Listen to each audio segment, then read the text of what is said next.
Hey guys, and thank you so much for coming to my YouTube channel.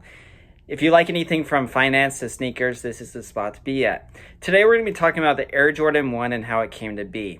This is going to be a 14-part series. It will be released every Saturday for the next coming 14 weeks.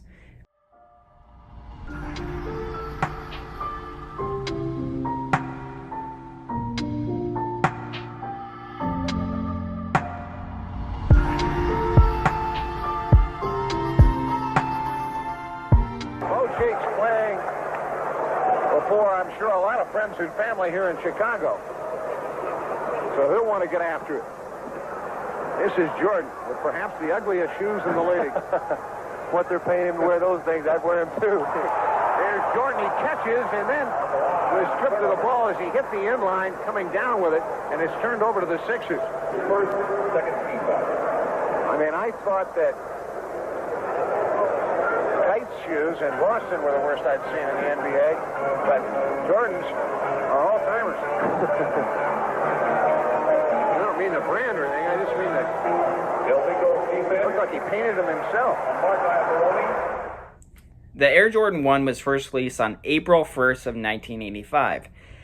They were designed by Peter Moore. Before Michael signed with Nike, his favorite sneaker to play in was the Converse Chuck Taylor. He didn't want to sign with Nike if he had it his way. Nike decided to fly him and his family to the Nike campus and show him around. They sat him and his family down towards the end of the tour and pitched to him that he would be the head of his own brand, and offered him a contract worth $500,000 per year for the next 5 years. Given inflation, that would be like a $1.2 million per year contract for 5 years if it were to happen right now. In the beginning, it could have been Adidas, not Nike. Yeah. Tell me how that went down. What was going on in your head? You know what? The thing is, I never wore Nike shoes until I signed a Nike contract. All through college, we wore Converse. And up to that point, my favorite shoe was an Adidas shoe, you know. And at the time that everybody was starting recruiting me about what shoes to wear, I was pro Adidas, you know, the whole time. And then once I went through the presentation with Nike, you know, they really made a grave effort of trying to, you know, have my input on the shoes, design any shoes that I wanted to wear. But then I was very loyal. I went back to Adidas, the Adidas contract that I had, and said, look, you know, this is the Nike contract. If you come anywhere close, you know, I sign with you guys. Give me something. Just anywhere close to what they were putting on the table. But at that time, Adidas was a European brand product that they didn't really make a strong, you know, push for the States, and they didn't feel like it was worth it.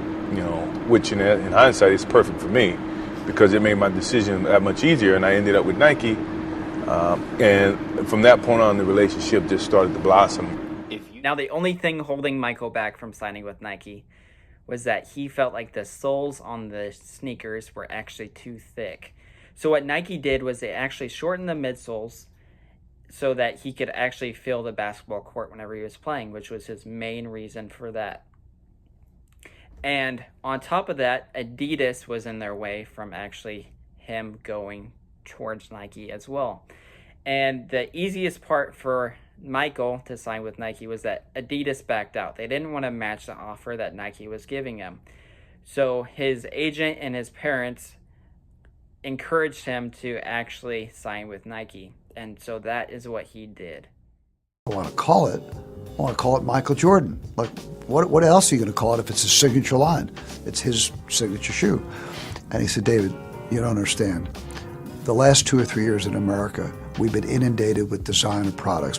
No one is going to feel as any credibility in a 21-year-old basketball player, rookie, designing shoes. No one's going to think that Michael's sitting in his apartment coming up with ideas to design shoes. He has no expertise in design. So we can't call it Michael Jordan.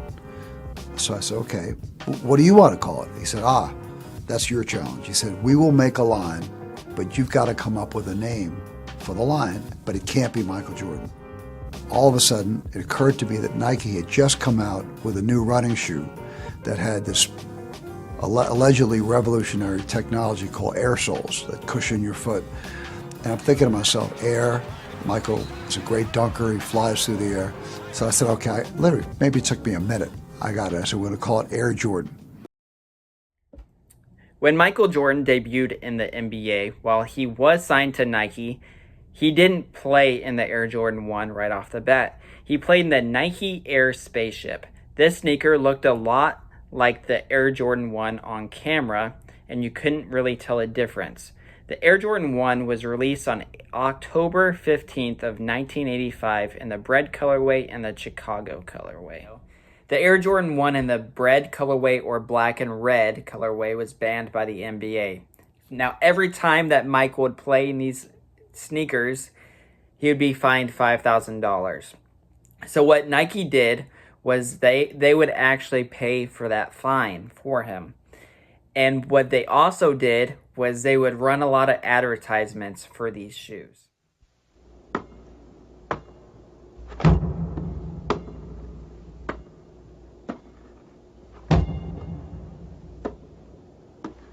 On September 15th, Nike created a revolutionary new basketball shoe.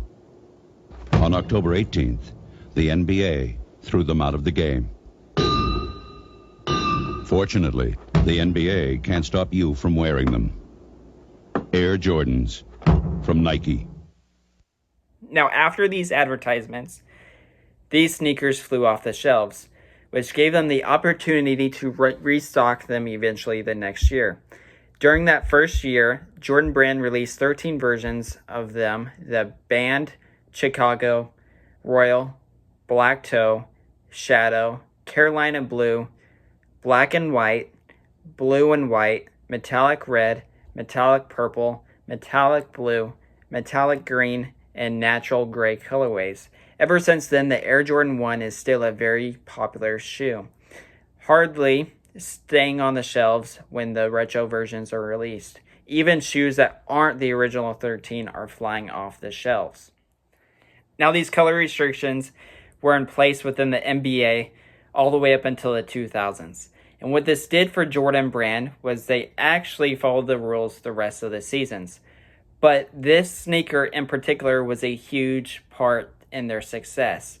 A lot of kids like to be rebels, so whenever they have a commercial gravitating towards those kids where they can actually wear these sneakers at NBA games and around town, they're kind of rebels just because Michael Jordan can't even wear them. Hey guys, thank you so much for watching this video.